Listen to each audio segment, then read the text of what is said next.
আমাৰ লক্ষ্য বিটিআৰতো জিকিব লাগিব আৰু দিছপুৰতো আমি তৃতীয়বাৰৰ কাৰণে বিজেপিৰ চৰকাৰ গঠন কৰিব লাগিব।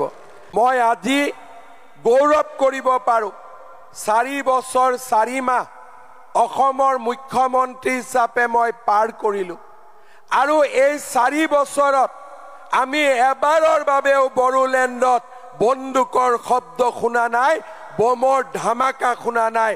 আজি বড়োলেণ্ড শান্তিৰ এক নতুন স্বৰ্গভূমিলৈ ৰূপান্তৰিত হৈছে।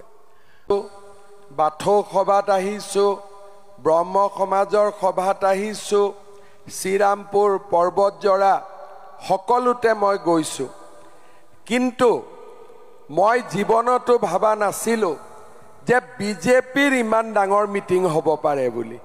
মই সদায় ভাবিছিলো যে ৰাজহুৱা সভা হ'ব পাৰে, কিন্তু বিজেপিৰ ইমান ডাঙৰ সভা হ'ব নোৱাৰে। আজি মই সঁচাকৈয়ে কিমান আনন্দিত মই নিজে বুজাব নোৱাৰো। ইয়াত আপোনালোকে বিজেপিৰ বেনাৰত আহি আজি ইমান ডাঙৰ সভা কৰিছে, মোক লিষ্ট দিছে যে আমাৰ ইয়াত 10,000 কাৰ্যকৰ্তা আছে আৰু দিলীপ শইকীয়া ডাঙৰীয়াই আপোনালোকক এজন এজনকৈ থিয় হ'ব দিছে, সমষ্টি হিচাপত আপোনালোকে উঠিছে আৰু আপোনালোকে প্ৰমাণ কৰিছে যে বিজেপি কিমান শক্তিশালী। মই মাত্ৰ 4-5টা সমষ্টিক আকৌ এবাৰ উঠিব কম, গোটেইকেইটাক উঠিব ক'লে সময় লাগিব। আপোনালোকে ফকীৰা গামখিনি এবাৰ থিয় হৈ দিয়কচোন। বিজেপি জিকিবনে নাই এইবাৰ? পুৰা জিকিব 100%। বঢ়িয়া। বনৰগাঁও জিকিবনে নাই? একদম জিকিব, 100% জিকিব। বঢ়িয়া। কচুগাঁও জিকিবনে নাই? একদম জিকিব। চালাকাটিৰ কি খবৰ? জিকিবনে নাই? চালাকাটি জিকিব। দতমা জিকিবনে নাই? একদম বডৌফাৰ জন্মভূমিৰ পৰা ইমান কাৰ্যকৰ্তা আহিছে, মোৰ লগত একেলগে কওক, বডৌফা উপেন্দ্ৰনাথ ব্ৰহ্ম জিন্দাবাদ, বডৌফা উপেন্দ্ৰনাথ ব্ৰহ্ম জিন্দাবাদ। বহুত বহুত ধন্যবাদ। বাকী গোটেইখিনি সমষ্টিৰ বিষয়ে যেতিয়া দিলীপ শইকীয়া ডাঙৰীয়াই থিয় হ'ব কৈছিলে, দেৱৰগাঁও একদম পিছফালে আছে, কিন্তু দেৱৰগাঁৱৰো বহুত আছে। আছেনে নাই? দেৱৰগাঁও আছেনে নাই পিছফালে? সেয়া হাত তুলি আছে। আমাৰ গোটেই ৰাইজক এটা কথা মই ক'ব খোজো যে আমাৰ বিটিআৰৰ ইলেকশ্যন আমি ছেপ্টেম্বৰ মাহত অনুষ্ঠিত কৰিম। দুৰ্গা পূজাৰ আগতে আমি বিটিআৰৰ ইলেকশ্যন সামৰণি মাৰিম।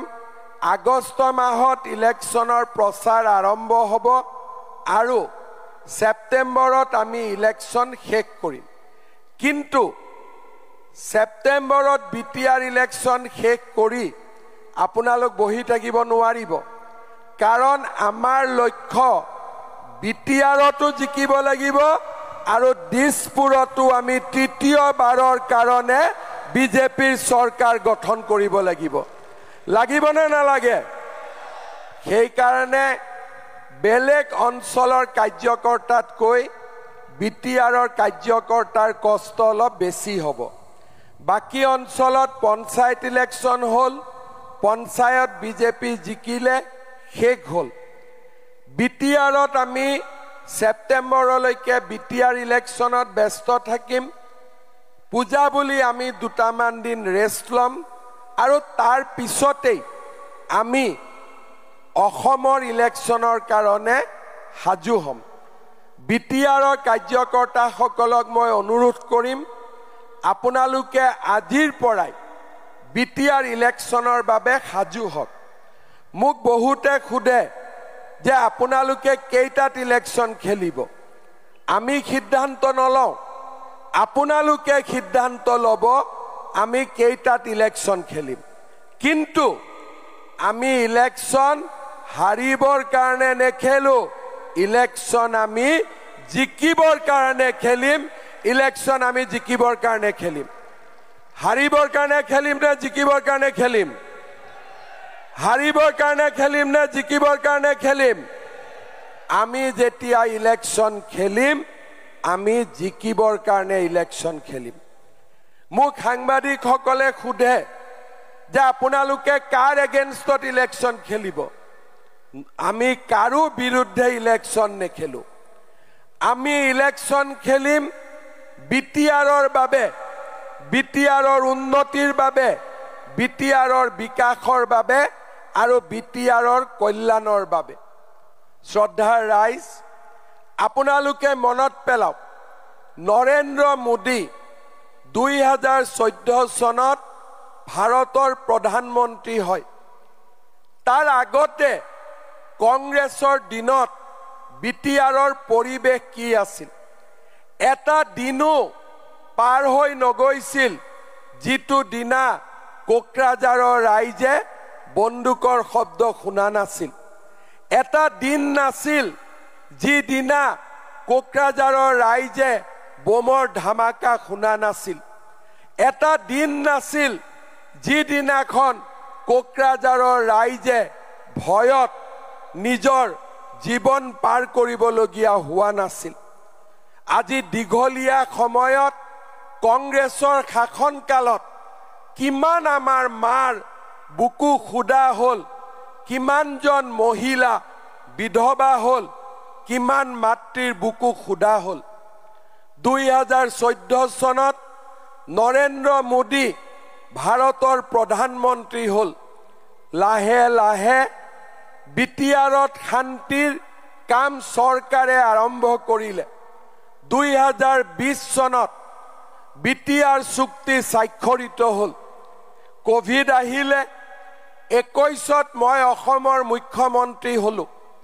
মুখ্যমন্ত্ৰী হোৱাৰ পিছত মই যেতিয়া নৰেন্দ্ৰ মোদী ডাঙৰীয়া আৰু অমিত শ্বাহ ডাঙৰীয়াক সাক্ষাৎ কৰিব গৈছিলোঁ, দুইগৰাকীয়ে মোক কৈছিল যে বড়োলেণ্ডত শান্তি হ'ব লাগে, বড়োলেণ্ডত বন্দুকৰ শব্দ আৰু শুনিব নালাগে। মই আজি গৌৰৱ কৰিব পাৰোঁ, 4 বছৰ 4 মাহ অসমৰ মুখ্যমন্ত্ৰী হিচাপে মই পাৰ কৰিলোঁ আৰু এই 4 বছৰত আমি এবাৰৰ বাবেও বড়োলেণ্ডত বন্দুকৰ শব্দ শুনা নাই, বোমৰ ধামাকা শুনা নাই। আজি বড়োলেণ্ড শান্তিৰ এক নতুন স্বৰ্গভূমিলৈ ৰূপান্তৰিত হৈছে।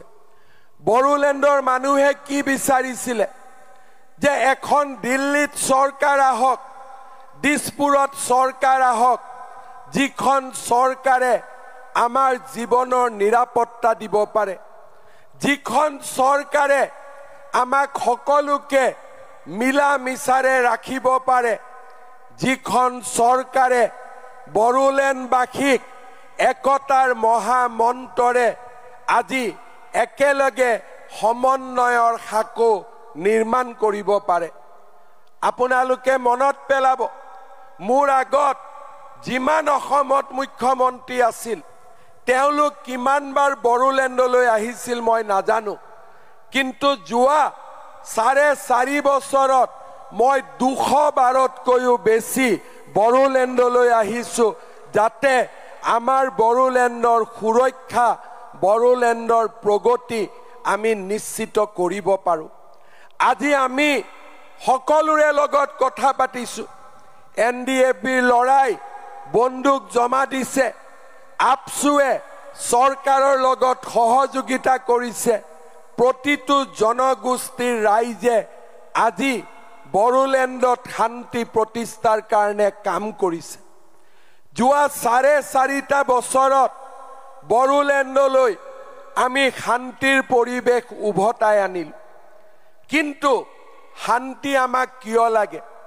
শান্তি আমাক এই কাৰণেই লাগে যাতে আমাৰ অঞ্চলটোৰ প্ৰগতি হয়, সকলোৱে যাতে সমান অধিকাৰ পায়, ল'ৰা ছোৱালীয়ে নিবনুৱাই কৰ্ম সংস্থাপন পায়, আমাৰ এই অঞ্চলটোলৈ যাতে উন্নয়ন আহিব পাৰে আৰু সেই কাৰণেই আমাৰ লক্ষ্য যোৱা 5 বছৰ আমাৰ যদি লক্ষ্য শান্তি আছিল অহা আমাৰ 5 বছৰৰ লক্ষ্য হ'ল বড়োলেণ্ডৰ সকলো জাতি জনগোষ্ঠীৰ বিকাশ আৰু সমৃদ্ধি আমি বিচাৰিম যে এই বড়োলেণ্ডত কোনেও দ্বিতীয় আৰু তৃতীয় শ্ৰেণীৰ নাগৰিক নহব প্ৰতিজন প্ৰথম শ্ৰেণীৰ নাগৰিক হ'ব তাক আমি কামনা কৰিম আৰু সেই কাৰণেই শ্ৰদ্ধাৰ ৰাইজ এইবাৰ আমাৰ নিৰ্বাচনৰ